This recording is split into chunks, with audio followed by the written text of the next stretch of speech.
What's up, my fellow book rebels? Welcome back to my channel, and today we're going to be talking about the top books that I read in 2023.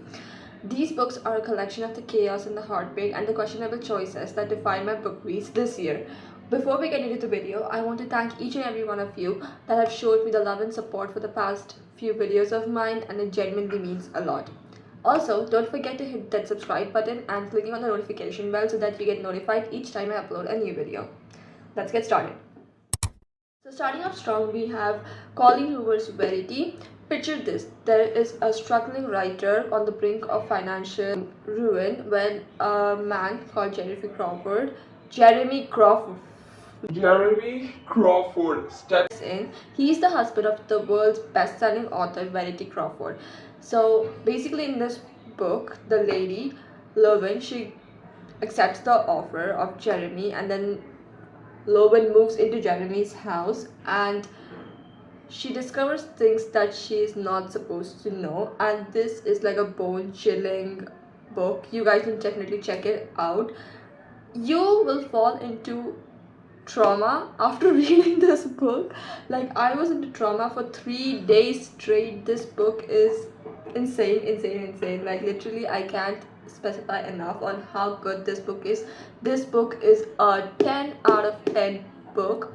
It is a literary words true crime podcast. I don't want to spoil it, but I'm so excited about this book. You guys should read it. This is a 10 on 10 book, and I can't say enough on how good this book is. Like, it is a psychological thriller book. Got me on my toes. I remember reading this book for like 6 hours straight and not getting up from my seat, and I went to the washroom and I came back and I started reading this book again. This book is like so good. You guys have to check this book out. I'll leave the link in the description box below for all the books that I've mentioned in this video. So if you guys want to see the books, use my link. Yes. So the next book comes, It Ends With Us. This book, this baby has my heart, and it is genuinely the book that has stayed with me the most of the time. Honestly, you know, there's this one quote that I really like. It's like sometimes the one who loves you is the one who hurts you the most. And I think, yeah, it's a book that stays with you, that lingers around your mind even after you've finished it. And it's just so, basically there are 3 characters, that is Lily, Atlas and Riley. Lily and Atlas are like childhood sweethearts who got separated, and then Lily, when she's like in her 20s, she meets another guy called Riley. Now Riley is a neurosurgeon. He's dominant, he's assertive, he's a stubborn guy to be in general. Riley develops a soft spot for Lily, and then they marry. Their life that you honestly cannot pinpoint. Like, it's a roller coaster of emotions. One day you'll be like really happy to read this, one day you'll be like really sad if you don't binge read it like me.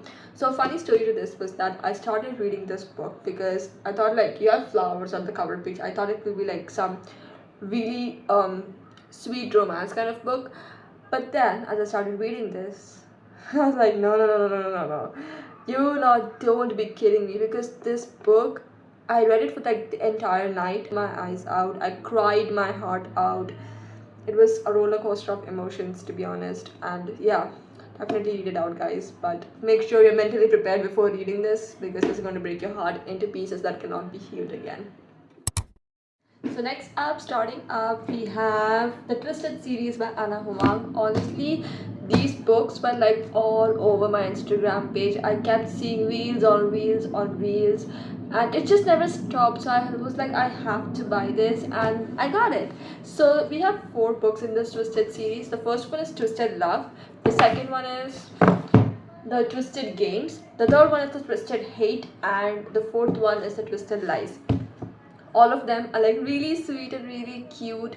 There is like a roller coaster of emotions again. In general, these books are like really good. Like, it was worth the hype, and I loved each and every one of these books. If you ask me to choose one, I cannot choose, to be honest, because I love all of them, but if I had to, I will choose Twisted Hate and Twisted Lies to be my favorite. Oh wait, honestly, no. I think Twisted Games will be my favorite because Princess Bridget and Prince Royce, they have like my heart. The supremacy of these people is like unmatchable.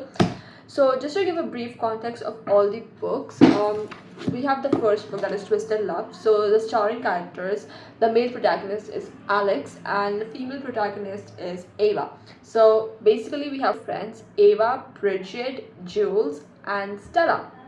So Ava is a photographer. Family does not support photography, but she wants to pursue photography. It's something like that, which you'll get to know after you read the book. Bridget is a princess. She is the princess of Eldora, like the royal queen, and you'll get to know what happens in this book called Twisted Games. Honestly, the book, the plot, the smut was like very spicy, and I really liked it, and you guys will love it too. Starting with Jules Ambrose. My god, the sass queen Jules Ambrose is going to like have you on her feet. Honestly, this queen slays as per usual. Like, this character is my favorite, honestly. Jules Ambrose is confident, does not give a shit about people, and she just loves her life in general.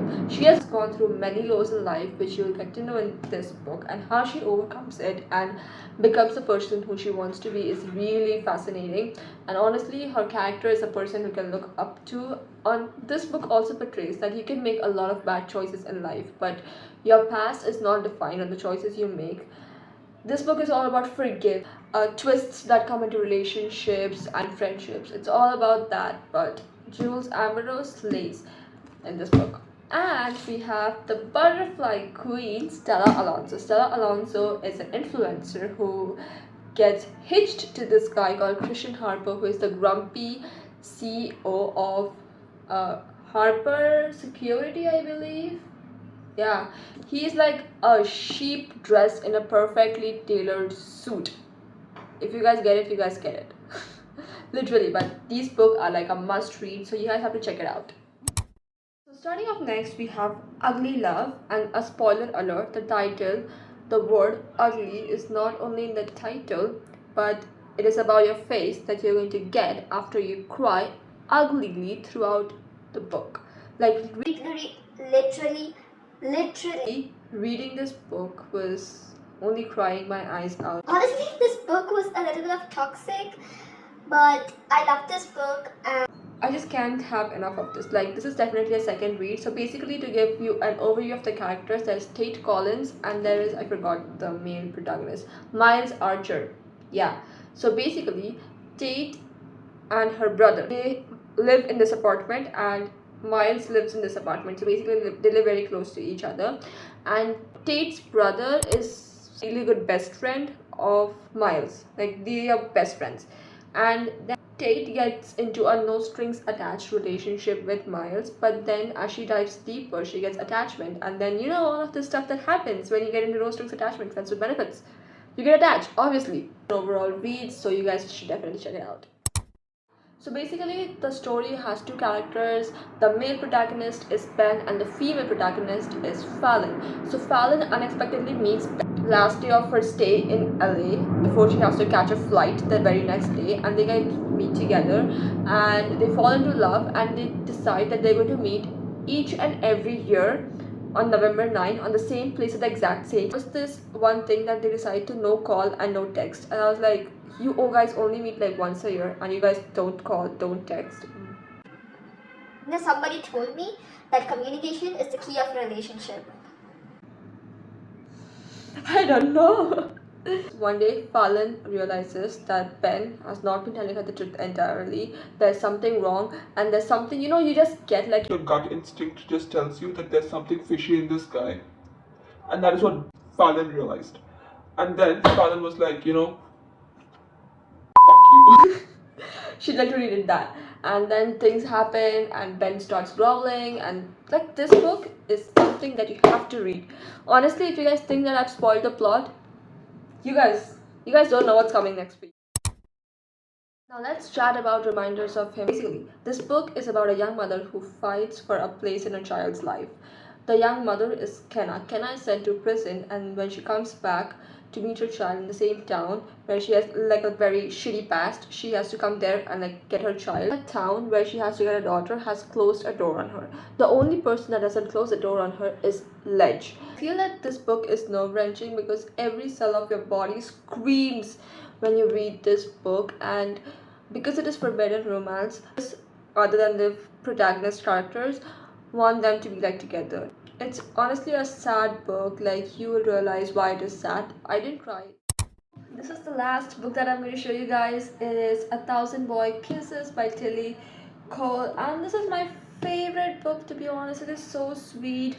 So basically this book left me teary-eyed and breathless.